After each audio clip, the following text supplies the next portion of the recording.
Their revolution isn't over, and they're still praying for change.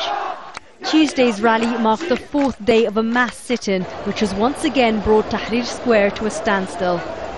Protesters insist they're not going anywhere until their demands, like immediate trials for those who have killed protesters, are met.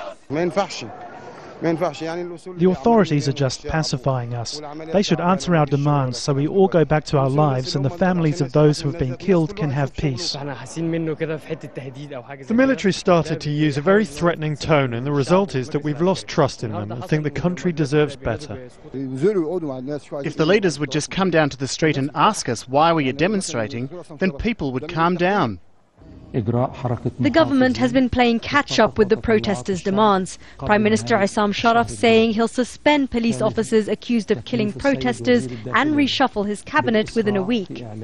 Public trials for former regime officials have also been promised. Even the Supreme Military Council gave a press conference for the first time in months. Their message to the protesters: we're with you and are here to protect you. There is no scenario where we envisage using violence to break up the protests. We'll only use violence against thugs and those who terrorize Egyptians. But for the protesters, these words are coming too late. Over the last week, the protesters have made many different demands, but as the days go past, they're boiling down to one main one. People here want to see an end to military rule in Egypt and the resignation of Field Marshal Tantawi, head of the Supreme Military Council. Instead of military rule, the Revolutionary Youth Council wants a completely new civilian transitional government, one chosen by the people, not the military. I think the military is in a tight spot and will have to give in and change Issam Sharaf's government to one capable of acting and taking decisions without their permission. As